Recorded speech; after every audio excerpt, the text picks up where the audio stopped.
slower than all the ground units combined. Off creep. Combined. I have no idea why I said that. Maybe in conjunction? I have no idea what the proper adjective is. Sorry guys.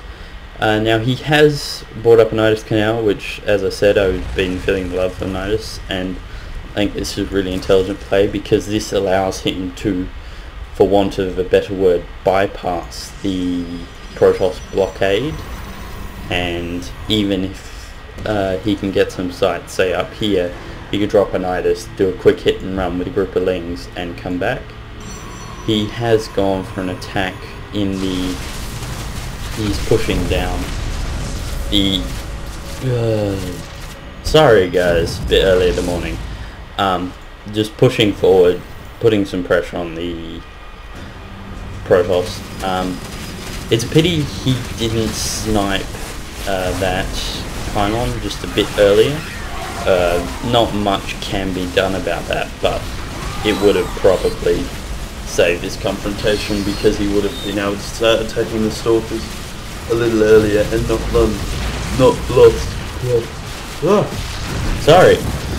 not lost quite as many units. He probably could have been looking at 3-4 more Hydras and some Roaches left after that fight, which would mean that this next attack would have been much easier. Now he is about mined out at the gold. I mean, this has been interesting because for me the Protoss, it seems kind of obvious that your opponent isn't on one base, he's on two base, and he has been scouting this area fairly regularly, so it just seems kind of obvious that something is going on in the expansion department. He just doesn't know about it. Even for 8 mineral patches, this is a gross oversaturation of workers. That is 8. You're looking at about 12 extra workers than you need, and well, given he just lost all his workers, maybe it's a good thing, because they should be Maynard basically as soon as this fight is dealt with. So Zerg going for his expansion, which Protoss does know about, but again, for me this game summed down to the Protoss didn't check for a hidden expansion, which to me seemed fairly obvious. It seemed kind of hard to miss. I'm really not sure what these workers are doing. They are doing an attack move or something, I'm not sure. But hold on, I'll switch to... I'm not exactly sure why these workers are running off into the fray, but they are, so interesting play, but a bit stupid nonetheless. So now we're looking at 3 base. This I do believe was a bit stupid. I mean, you have a Hydras canal, so just pop one up on the other side and then you've got a semi-protected expansion. So I feel that people don't value the amount that an island expansion that the enemy doesn't know about can give you. I mean, this isn't an island, but he did fully mine it out, which basically allowed him to win the game, because even though the Protoss was doing a good job of locking him down, it wasn't good enough. Oh lol. I've been noticing this, sorry, pardon me, a lot in my brother DevTug / Jeremy's gameplay recently. Often quite by accident he'll do, what are you doing? Attack, you numbnuts. We fall into the horror of the attack move. The attack move, while good, it tells the units to attack the biggest threat in the area of their vicinity, which, I mean, the best example I have of where it's kind of stupid is a DT runs into a planetary fortress base, you say an attack move, and it's not going to attack the workers, it's going to attack the planetary fortress. But in that case he wanted to kill some workers but couldn't because there was one unit or so in the way.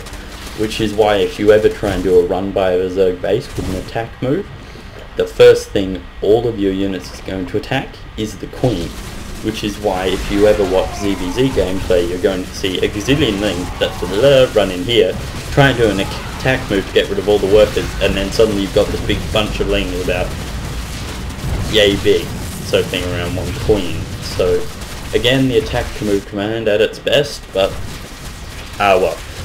So the game is over. Protoss lost. Now, the other thing I've been feeling really useful and been using a lot lately has been upgrades. I've been doing a very gas heavy build where I mine lots of gas but don't spend it. I put down 3 Evo chambers or 3 Forge because I'm a Zerg Protoss player, and then I end up with 111 like within the 6th minute, and 222 on the 10th minute, and 333 by the 15th, where people are generally just getting 1 or 2. I mean, you look at the end of this game and still we're dealing with 1. And if this guy had had 333, so 3 armor, 3 plus attack, he would have just been tearing this guy to pieces. And I think people really do underestimate how much that 1 extra damage does. Because for the Roach, you get 2 extra damage per shot. So if you're fully upgraded, you're going from 16 to 22 damage, which is slightly ridiculous. And if it's on 4 armor, and you're saying being attacked by a Zealot, that Zealot's doing half damage from 4 to 8 per hit, and it's doing 8 damage. So just something to ponder, maybe getting your upgrades a little earlier. It's what I've been doing lately because, well, it's been helping my play a lot. This video was named Hydras Need Support, which was very well documented. He tried to do a push back here with just Hydras, didn't really work because, to put it bluntly, they're as squishy as hell. I mean, the only unit squishier in the entire game is a Reaper. So, yeah, you need a wall. And to be honest, for units, I would much rather have just Mutas and some Roaches, because I myself am not a big fan of the Hydras. But again, personal preference. He did what he wants, I'll do what I want. But he didn't, the most underused Zerg game mechanic, I see is the Nidus Canal and then the Infestor. And I believe if people can start abusing, well, maybe not abusing, but using the things that people don't expect. I mean, I mentioned in one of my other videos that I haven't seen a Reaper Rush in forever, and if someone actually did Reaper Rush me, I would die.